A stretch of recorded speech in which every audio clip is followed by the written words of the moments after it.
Who would have thought that this person could go from being a DJ to co-writing one of the funniest cult comedies of all time? But the trophies on the mantle don't stop there. This guy's resume extends throughout music, film, TV, and even video games, making him legendary. Clearly, this deserves a dig in the journey that makes up his creative genius. Crazy, stop, I'm boiling hot. Motherfuckers can't touch the style that I got. I murk them, they plot, preserve them, they not.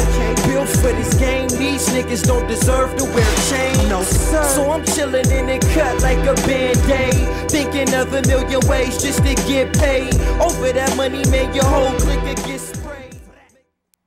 I always assumed that DJ Pooh, or as written on his birth certificate, Mark Jordan, was from Los Angeles, California.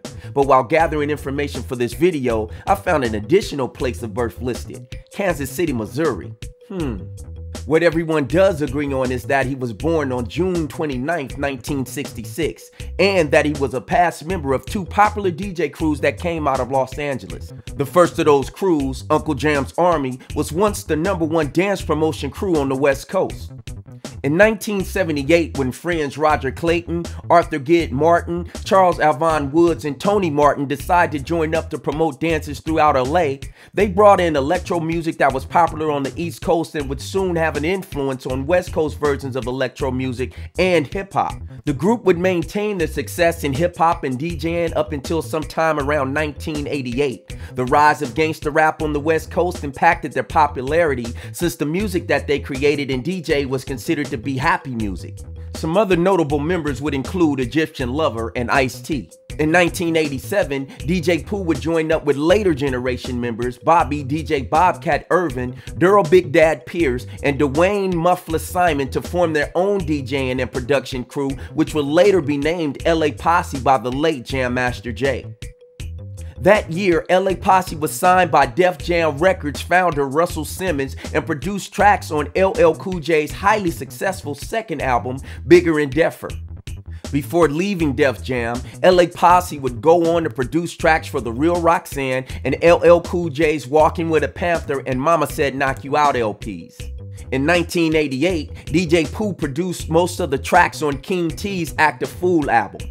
The album landed at 125 on Billboard's 200 and at number 39 on the top R&B and hip-hop charts.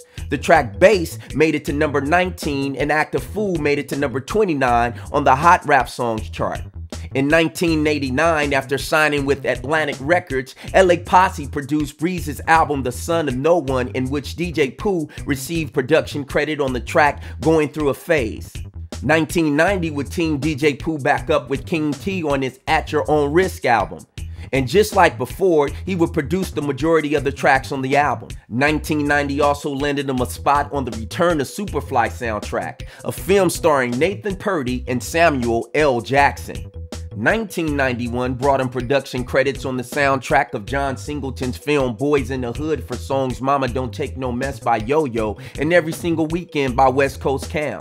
Both tracks were co-produced by another good friend of mine, Rashad Rush One Coles. DJ Pooh also had a part in creating a drive-by sequence of the film. That same year, he also produced the West Coast mix of Papa Large by Ultramagnetic MCs and all tracks on Dale the Funky Homo Sapiens, I Wish My Brother George Was Here. The next year, in 1992, he produced the Ice Cube classic It Was a Good Day and 3 additional tracks on Cube's The Predator album. He also produced 5 tracks on Yo-Yo's Black Pearl album, one that reunited him with LA Posse member Bobby DJ Bobcat Irving. 1993 hooked him and King T up again for the Triflin' album, which he produced 8 tracks on the album and also produced Watch Riot on West Coast Cam's Never Again album. But 1993 brought in another big event in DJ Pooh's life that wasn't so happy for the producer. While driving from his Da Bomb Records offices in Culver City to meet up with Ice Cube at a studio in Glendale, Pooh and his assistant, Rick Freeman, were pulled over by police in his 1992 Chevy Suburban on the 405 freeway in Santa Monica.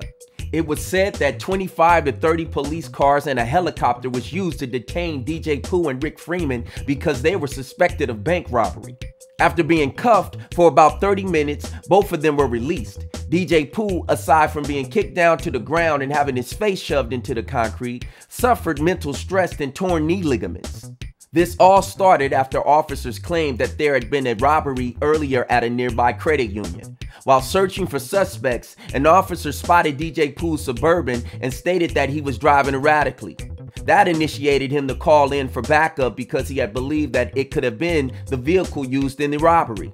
Keep in mind that this was around the time of the uproar between the city and LA police surrounding the 1992 LA riots, a riot that stemmed from the not guilty verdicts given in the Rodney King beating. Although the officers would later apologize for the incident, DJ Pooh said that he had not been speeding or driving erratically, nor did he feel that he and Freeman do anything to deserve the treatment that they had received after being stopped. Moving on to the next year and on to more positive conversation, in 1994, him and Rashad Coles teamed up to produce It's On and There's Not a Man on the Mind, Body and Soul album by Jade. They also co-produced Super Nigga on King T's For Life album in 1995. He added more album credits on the Dogg Pound's Dog Food by producing 2 tracks on the album, which included the controversial New York, New York, a song aimed as response to events leading up to the group's trailer getting shot at while in New York. But we can't go into 1995 without mentioning the classic comedy written and produced by DJ Pooh and Ice Cube, in which both had acting roles. Pooh played the hilariously timid Red, a character who was constantly bullied by the character Debo, played by Tiny Lister. Ice Cube played the fired on his day off character Craig. The F. Gary Gray directed film would earn its title as a cult classic and received positive reviews from critics.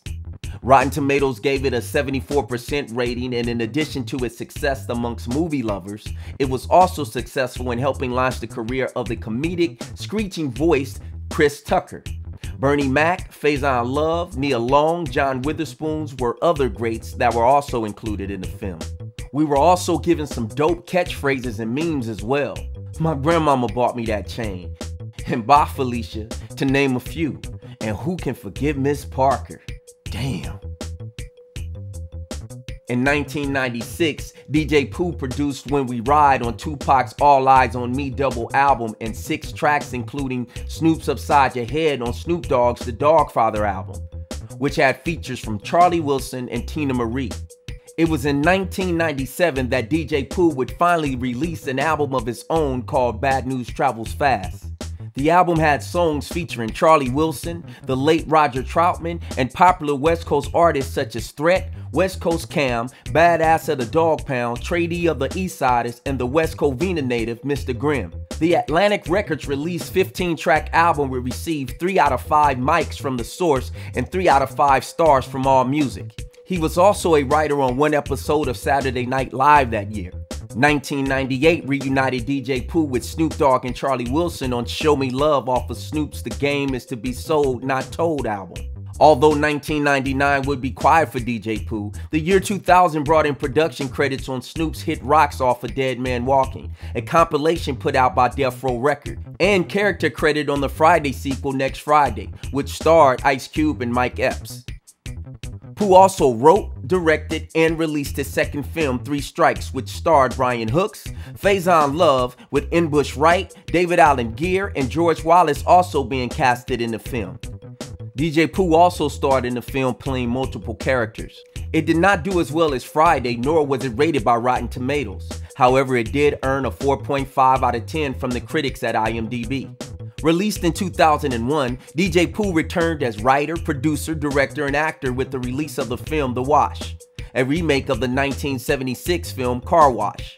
The remake starred Snoop Dogg and Dr. Dre as buddy characters and co-starred Eminem, George Wallace, Tiny Lister, with cameos from hip-hop artists and comedians including Pauly Shore, Ludacris, Exhibit, and others. The film received an 8% by Rotten Tomatoes and a 4.7 by IMDb, but was better received by movie watchers than 3 Strikes was. In 2002, DJ Pooh would again receive character credits for the 3rd film in the Friday franchise titled Friday After Next. This film started Ice Cube again with Mike Epps and Cat Williams amongst others. Pooh also produced a track on the 213 The Hard Way album called Groupie Love. 213 is a group that included childhood friends Snoop Dogg, Warren G, and the late Nate Dogg. Pooh also did a remix of the 3-0 song So Fly off of Snoop's Welcome to the Church Volume 4 release. In 2004, DJ Pooh teamed up with Rockstar Games as a writer and executive consultant on the game Grand Theft Auto San Andreas. This was yet another great move for the DJ, producer, actor, and film writer / director / movie producer. The game was a huge success, earning a 10 out of 10 from PlayStation Magazine, a 9.9 out of 10 from IGN, and a 9.6 out of 10 from GameSpot. Made available for PC, PlayStation 2, Xbox, Xbox 360, and later PlayStation 3, iOS, Android, and Fire OS, San Andreas was a third-person, open-world action-adventure video game based off fictional versions of California and Nevada, with elements of real-life events that occurred with street gangs, the crack epidemic of the 80s, and the 1992 LA riots. Cities like Los Santos, San Fierro, and Las Venturas represented Los Angeles, San Francisco, and Las Vegas respectively. By 2011, San Andreas sold over 27.5 million copies and was considered the best-selling video game of all time. Back in 2009, Guinness World Records 2009 Gamers Edition named it the most successful PlayStation 2 game. Entertainment and Leisure Software Publishers Association awarded the game Diamond Sales Award for reaching at least 1 million sales in the United Kingdom. DJ Pooh would team up with Rockstar Games again in 2013 on their next franchise release, Grand Theft Auto 5. He would serve as a creative consultant and also provide the voice of the West Coast Classics DJ. He provided voices for 3 episodes of the Aaron McGruder created comic strip turned animated cartoon series The Boondocks from 2005 to 2006, and later became a creative consultant for 9 episodes of the series from 2007 to 2009. The cartoon was motivated by the social and political issues that occur in society as seen through the eyes of 2 black youths being raised by their grandfather in a white middle upper class neighborhood. While working on the Boondocks series, DJ Pooh produced Conversations, a track on Snoop's Blue Carpet Treatment album that features Stevie Wonder. In 2009, he had an acting role in Blunts and Stunts, Class of '94, and in 2010 provided the voice of Doella Mann in FREAKNIK the musical. 2011, he was a writer for each of the 6 episodes for the In the Flow with AFFION CROCKETT. Although the show was not received well by critics or by viewers, it is still worth mention on his resume of creative accomplishments. 2017 brought another film written and directed by DJ Pooh called Grow House, starring Little Duval, D-Ray Davis, Snoop Dogg, Malcolm McDowell, Faizon Love, George Wallace, and Raquel Lee, as well as other popular celebrities. Knowing this dude since I was a kid and seeing this resume only elevates the level of respect that I already have for him. If you claim to be a true fan of West Coast music and film, or any portion of groundbreakers in the hip-hop culture, he deserves mention in your conversations.